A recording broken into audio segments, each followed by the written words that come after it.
good to be here with you this morning. I appreciate so very much the invitation to be here, to worship with you together this morning. And it's just always a unique pleasure to be somewhere where you know people and you see familiar faces, and that has certainly been the case for me this morning. Quick question, how many of you use this Bible app? Any of you in here know this Bible app? Okay, you can go on this Bible app and you can search live events. And the sermon that we're doing this morning, hey, the Robertsons are here. I love you guys. Thank you. The sermon that we're doing this morning will be on this YouVersion app, and it'll be there for 7 days. So you can go there, you can save this event, you can go in and make your notes and make adjustments however you would like to, however it makes it beneficial for you. You can go in and add notes to that. You can actually save it, then print it off. So this is a very useful tool. All you need to do is go into live events. And I hate to tell you this, but you'll have to search for Shiloh Church of Christ, because that's what my username is registered under. So if you want to use this, please be free. Just feel free to use it. Go back and take it and use it for however it can help you.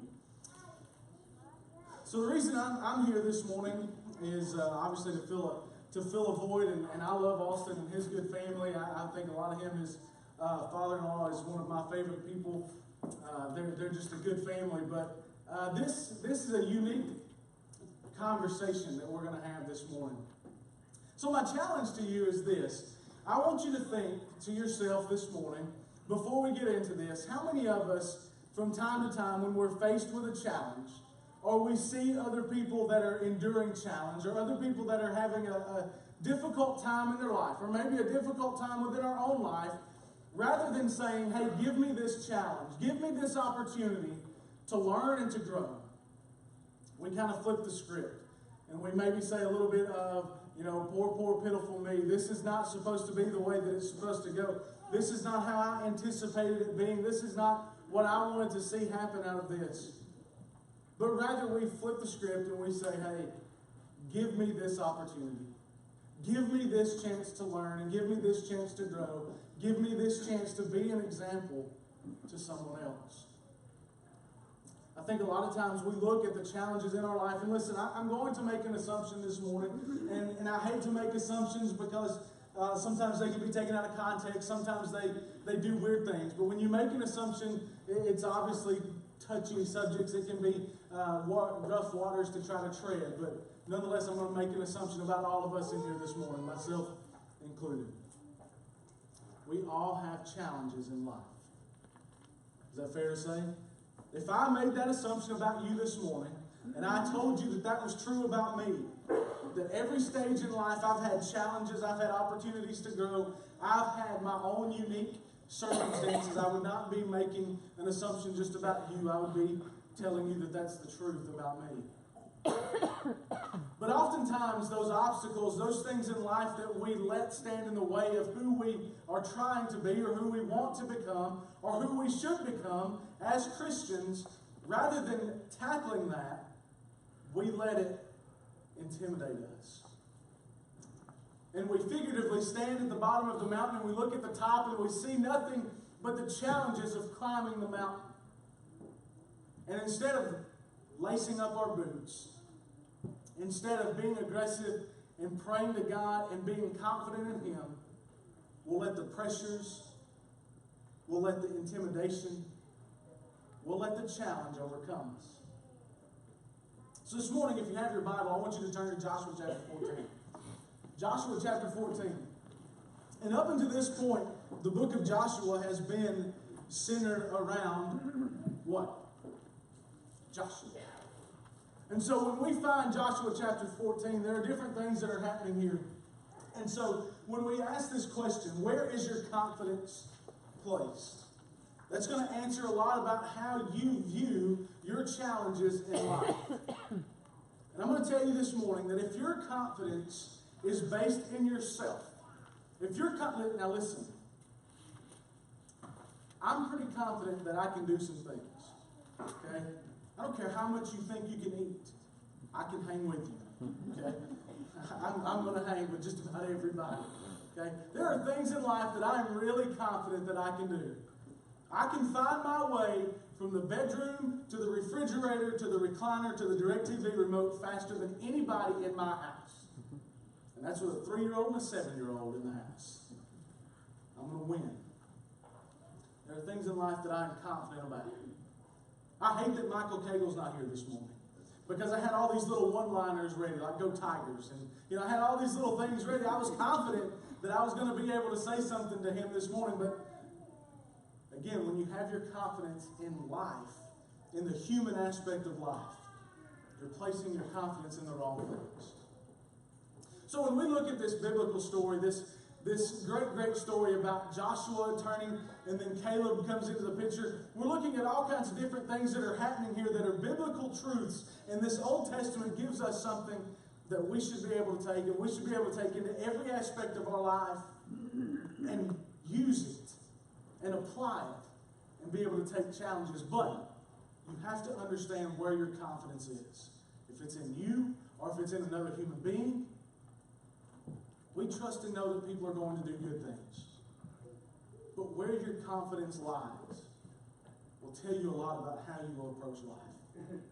If your confidence is in God, then there's not too much in this life that intimidates you. There's not too much in this life that you don't feel confident in overcoming. Sometimes it's not exactly the end result that we want, but we overcome. We learn and we grow and we move forward. Where you place your confidence will tell you a lot about who you are and a lot about how you will respond to challenges. Joshua chapter 14, this is verse 10. And now behold, the Lord has kept me alive, just as he said, these 45 years since the time that the Lord spoke this word to Moses, while Israel walked in the wilderness. And now behold, I am this day 85 years old. There's a unique confidence here. I turned 32 in August. And at 32, I am an insulin-dependent diabetic. I've had 3 laser eye surgeries. Just all these little things. 45 years. There's a span of time here that he's discussing, that Caleb was talking about, that is longer than I've been alive. And he's telling me, that over this course of time, over these 45 years, something unique has happened in that today, I am just as confident as I was then. I am not as confident in my abilities that I had when I was 16 or 17 years old. When I was 16 or 17, I was stronger, I was faster, I had more hair, I had a whole lot of things going for me that I don't have now. My eyesight was better.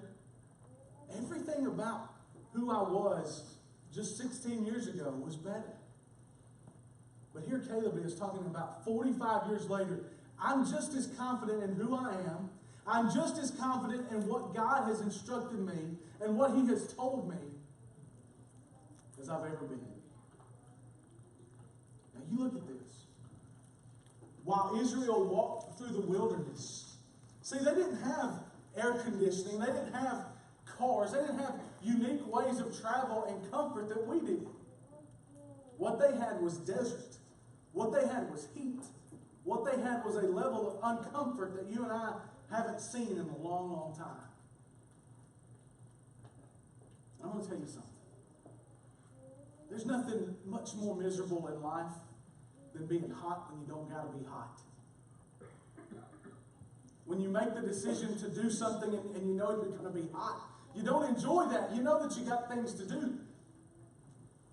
But Caleb and his group, they wandered in the wilderness for 45 years. And when this was starting to all come into play, there was never a doubt.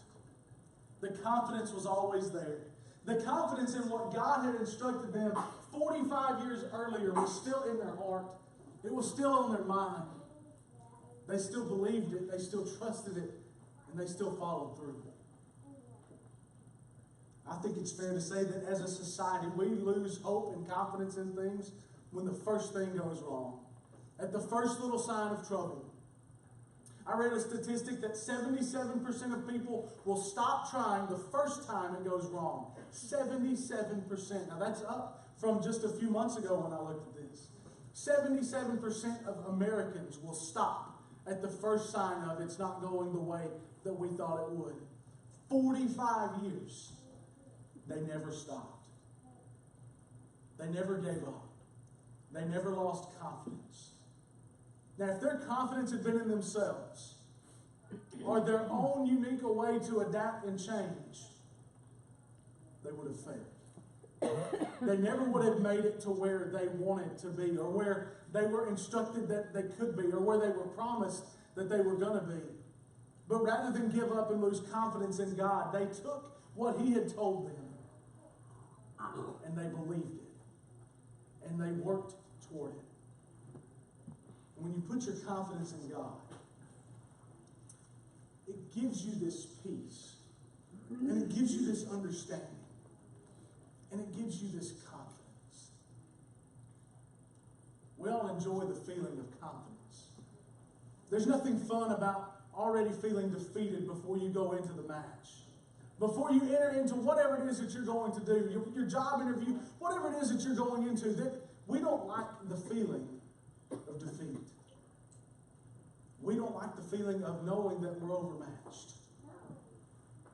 But when we place our confidence in God, God has already won. The battle has already been waged, and that battle was fought for us. What more confidence are you looking for in life than what you can have than living your life for God? Knowing that what God has promised us, what better confidence, what more confidence would you possibly need? So we continue to look at this story. Blessed is the one who has confidence in the Lord. That's Jeremiah 17 and verse 7. Where is your strength? Where do you place your strength? I know some really, really, really strong people. Mentally and physically. If you're honest with yourself, you do too. I told this story a couple of weeks ago. Curtis Aston is here, and Kurt's one of my good friends. And Kurt played college football. And my son wanted to know why he didn't play NFL football. Well, Kurt was an offensive lineman. He's about 6'2", and he's lost essentially a person, like 120 pounds. He's not going to play professional football anymore. He's not going to play college football. Last night, Pearson wanted to know, did Kurt play for LSU while we were watching LSU and Auburn? I'm like, man, he was close. Kurt's a whole lot stronger than I am physically.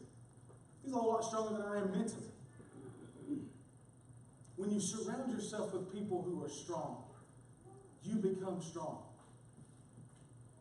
When you place yourself in the middle of something that's going to help and just to make you stronger, to strengthen who you are as a person, you will become stronger. When you position yourself to have a relationship with God, you will become stronger. I ask my kids all the time, my teenagers, I ask them, I say, what's your relationship with God? And if there's something separating that relationship with God, it's because your strength is not in Him. Your strength is in something else. Something has wedged itself in between that relationship with you and God. See, God didn't leave. God hasn't gone anywhere. We're the ones that have separated ourselves from Him. We've wedged something in between the strength of the relationship that we have with God. But listen to what Caleb said. This is Joshua chapter 14 and verse 11. As yet I am as strong this day as I was in the day that Moses sent me. As my strength was then, even so is my strength now for war. Do you remember how many years we're talking about in separation? 45 years. And because of the confidence that he had placed in God, it gave him the strength to be ready to battle years and years and years later. Because he knew that what God had told him was going to come. And he knew that he had to prepare. He knew that he had to be ready. He knew that at any given time, there was going to be a battle waged on him. There was going to be a battle waged on his people. Do you know what the name Caleb means in Hebrew? means faithful. 45 years he was waiting, ready for what was about to happen. Over the course of 45 years, a lot will change in life. A lot will be different than what it was 45 years ago. But not for Caleb. Caleb still believed, he still had confidence that he was still strong.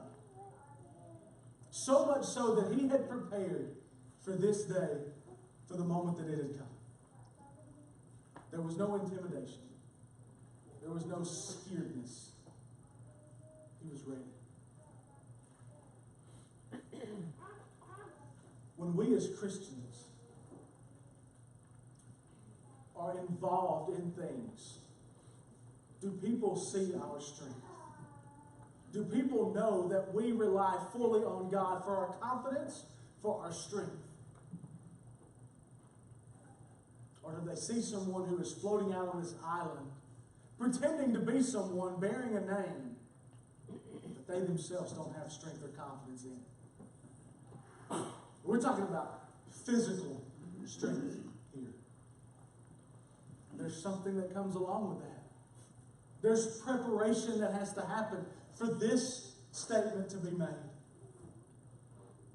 And as Christians, if we're not ready to take on the battle that's before us every single day, the people who tell us that we can't proclaim Christ, the people that tell us the gospel is not the good news of Jesus Christ, that the Bible is fake, when people openly degrade our God, our Savior, the one who died for us, have we physically been preparing for that moment? Have we mentally been preparing for the moment that someone will tell us that what we are doing is wrong and we can no longer do it? Caleb had been prepping for this moment. He had been getting himself ready for this moment, and he was able to make a very bold statement. I'm as ready today as I was the day that they told me it was going to happen. The Bible tells us that the day will come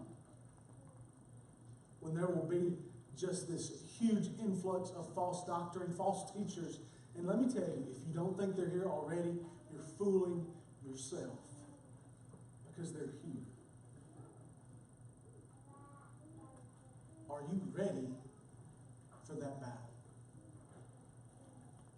Is your strength fully entrusted in God? I always love to make ties with Old Testament references and New Testament scriptures, but the Lord stood with me and gave me strength. 2 Timothy 4 and verse 17 say, if you are looking to strengthen your relationship with God, you will get that strength. Most things in life that you get are things that you work for. Most things in life that you receive are things that you have prepped for, you've put time and energy into, and you have worked to accomplish that. And I think sometimes as Christians, we have this idea that heaven is ours regardless of who we are because God loves us.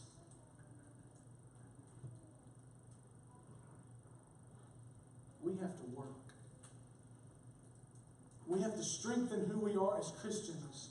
We have to constantly be looking to move ourselves forward and to better ourselves, to bring ourselves more prepared than we were the day before.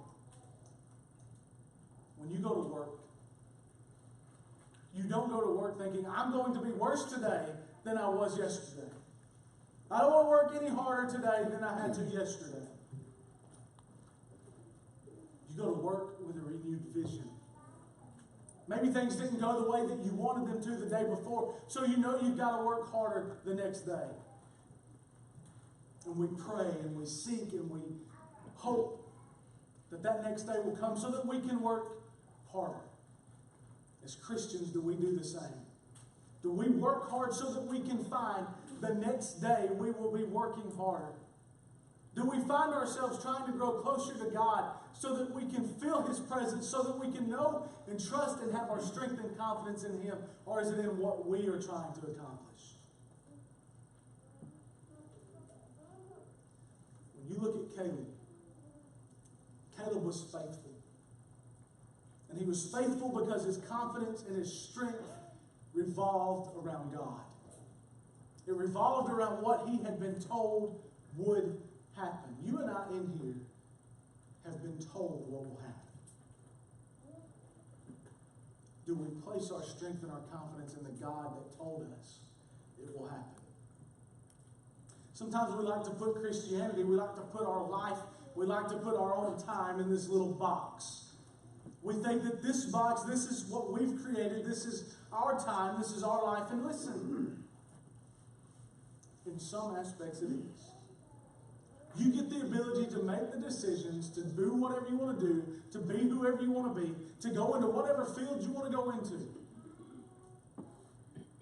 But do you realize where those talents come from? Caleb knew that there was going to be a battle. Caleb knew that there was going to be a war, and he knew that he had to be prepping for that, and he knew that he could not do it alone. So he started making the preparation. He started making the plans. My question to you is, are you making plans? We all want to retire at some point. We all want to be able to enjoy the latter years of our life if God continues to keep us alive. We make preparations for that, but do we make preparations for eternity? Every day we're prepping ourselves to be able to rest. But are we prepping ourselves for an eternal rest? There's strength and confidence that comes in that. Never forget. I want you to understand that God never forgets about us. I know sometimes life is hard and life is difficult and life is very challenging, but God never forgets about you and I. Sometimes it's easy for us to forget little details. If you're anything like me, you can remember a lot of things, but the little details about it, you don't remember. There are certain things in my life, certain days in my life, that I can tell you every little detail. For the most part, they are useless. It's the important things that I forget the little details. God never forgets the little details. He knows you. He knows me. He created us. He knows everything about us. He knows our flaws. He knows that we're not going to be perfect. But what he does know is that we are his children. We don't forget our children. We love them. We encourage them. We try to uplift them. We want to strengthen our relationship with them. We do not forget them.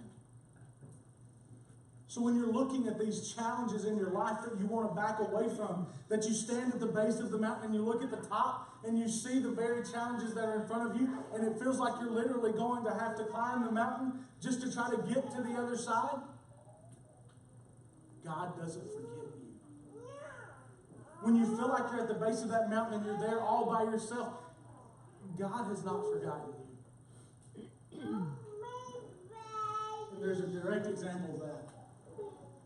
So now give me this hill country of which the Lord spoke of on that day. This is Caleb. For you have heard that on that day that we were there and there was great fortified cities, and that the Lord will be with me and shall drive them out just as the Lord said. And then Joshua blessed him, and he gave that mountain to Caleb. Caleb knew what was there. Caleb knew that when he asked for this mountain, he knew that there would be enemies there. He knew that there would be the very people waiting there would be against him. But yet he still asked for it. You think about Caleb for just a second. You think about the things that this man has seen. He's seen an army chasing him and his people down from behind. And he's seen that when he ran out of territory, there was nothing but a sea there in front of them. And he saw the sea parted down the middle. And he was able to walk across that dry land. And when the enemy entered into that dry land, and the water collapsed on top of them, saw the fall of the walls of Jericho.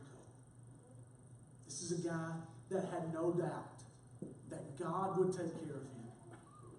And he knew that when he asked Joshua for this particular mountain, he knew exactly what was coming. He knew exactly what would be there. He knew that a battle would be waged, and he knew that he was ready. But one of the most interesting parts to this story is Joshua's response. Because Joshua knew who Caleb was. Joshua knew what was going to be the end result because he believed in Caleb. He believed that he knew in Caleb, he knew a fighter. He knew someone that had given his life to God, that had his strength and his confidence not in himself, but in God. Caleb didn't have this false hope, this false idea of what was waiting on him when he took this mountain. He knew what would be there. He knew what was up against him. And he looked at Joshua and he said, give me that one. Not, is there an easier one? Is there a smaller one? Is there one with less enemies, fewer fighters, maybe not even any fighters at all? I can just go and lay my claim to that one? That's what we do. That's what we look for. We look for the easy way out because we think it's the easy way out. But in fact, when God is with us, there is no hard way out. And Caleb knew that. Caleb believed in that. And he said, give me that one. And when Joshua gave it to him, and Joshua gave it to him as an inheritance, Joshua knew what the end result would be. As Christians, do people look at us as Christians that are trying to take the easiest path? Or do they look at us as Christians who know that God is on our side, and regardless of what's there, regardless of what's opposing us, God is with us? Do they see us like that? Or do they see us as the ones running and hiding? Caleb didn't hide. Caleb prepared himself over a long period of time to be ready for this. And he was ready. Are you ready to take the mountain? Are you ready to start the climb? Whatever the challenge is in your life. And listen, I would be so out of place. I wouldn't listen. This is good. I almost left this on. I will not forget you. I have written your names in the palms of my hands. Give me this mountain. I don't know what your challenges are this morning. Each one is different. Each one of you have a different challenge this morning. Each one of you have a different mountain that you're trying to climb, and I get that. And I would be crazy to tell you that I'm standing up here this morning and I can help every single problem that you, because I can't. But what I can tell you is that if you're trying to tackle this mountain without trusting God, you will never get to the top. Amen. You will never overcome. You will never see that challenge be defeated. You will never see Satan be defeated. Every morning you'll wake up, you'll see the challenge. There's no hope. When your strength and your confidence is in God, give me that mountain. There's no mountain that can keep you down. There's no challenge that can defeat you. I always like to issue a challenge. We've used the word challenge a whole bunch this morning, so I want to issue you one. Are you trusting your confidence and your strength to God? This morning, if your strength and your confidence is anywhere else, it lies with anything else. Why? Why would you put your strength and confidence in something that is going to let you down? Put your strength and your confidence in God. This morning, can we help you? Can we pray for you? Can we encourage you as you encourage us to give your life to God, to put your strength and your confidence in Him? Because, hey, Caleb did it. And he was waiting for a long time. But when the time showed up, he was ready. Are you ready? Your strength and confidence in the right places? Are you looking at that mountain saying, hey, I'm ready.